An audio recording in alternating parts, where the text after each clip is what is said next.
It all began 4 years ago with or now almost 5 years ago, I was diagnosed with brain cancer and told I was going to die. And I'm very lucky to be alive. So we decided to do something big in a way to connect with other people with brain cancer. So last year we cycled across the U.S.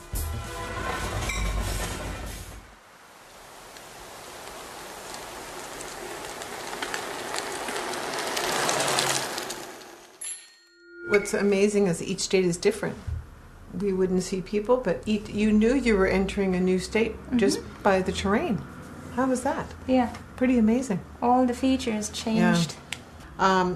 Here, this one I saw, I wanted to share, is this couple that we met in Utah. When she got sick, she lost her health insurance. Mm-hmm. But happily, the community got together and saved her and her home and got her insurance. But could you imagine being told you have brain cancer and then within a few weeks you find out you have no insurance after you've been paying insurance for years and years and years? This gentleman is in Utah. He's in Utah. He went out of his way to find us and join us. And in fact, I had the doors open to the car and I was going to use the facilities just outside because there was no one around. And as I'm starting to bend over, we hear this, this car pulls up. I quickly pull on my pants and we met. And then we spent the next 2 days with him, pretty much. He cycled with us and it's a lovely place. Escalante, that was very nice. But you can see that's what so much of our trip looked like, just barren.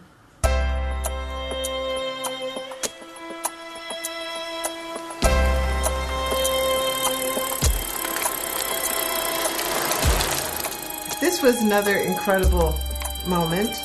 The only break we had from cycling across was a 4-mile break, a road being dug up. And there was the only way to get out of it were gravel roads, and we couldn't ride our bikes on gravel. And these guys took us to where the road connected again, but they all had these lovely stories, and we spent an hour with them.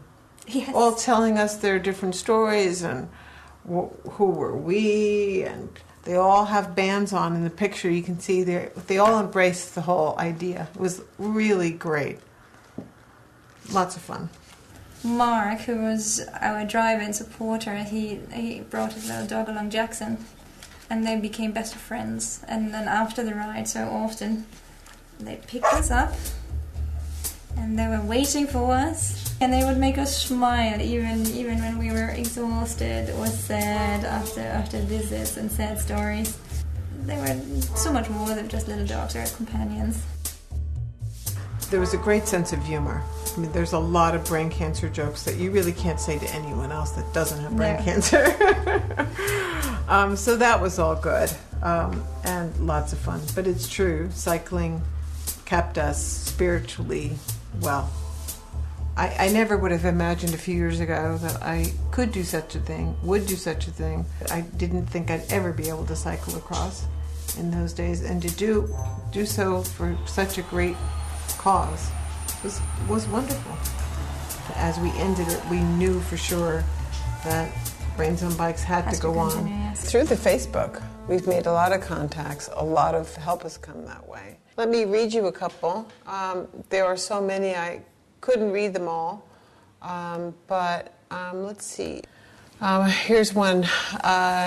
Dear Anne, my dear beloved niece died last May 2009 from glioblastoma multiforme.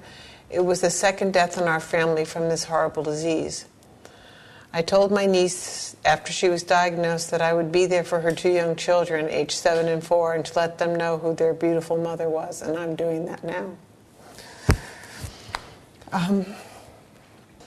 One of the funny things that happens is that people write to me constantly saying that they admire what Gundy and I have done and that we're an inspiration, and I just feel the opposite. I feel inspired by them, the hard choices they have in life, the difficulties, and the being willing to be positive. If you've lost someone to brain cancer, and when they write to me and say, "Thank you, you're inspiring, you give us hope," it's very moving, because they're the ones that I admire. I did meet a man that had survived 22 years with what I have, and he's about my age. So I'm hopeful that I'm going to be around for a while, and I'm hopeful for many other people. We realized when we were crossing America that our work wasn't done.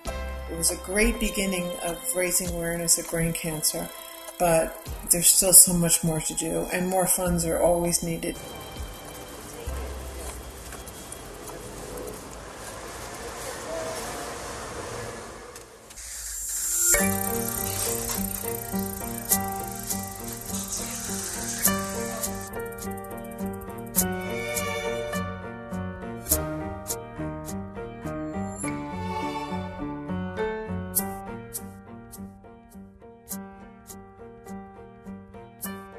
It looks so simple, but this here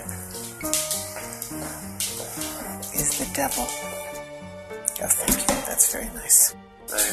Arms up. Yes. Shoulder level. Oh, here we go. Very good. Nice posture. Straight all the way through. Rotate. This is only our first week of training. So don't worry, we'll be better by the time it's the ride. Row, row, row my boat. It'll be a very big challenge for me because I've never even been in a rowboat yet. We're going to see if Walter can tolerate being in the boat. He's never been in a boat either. So we'll see how it goes. He may be waiting on the other coast and give us the motivation to get there.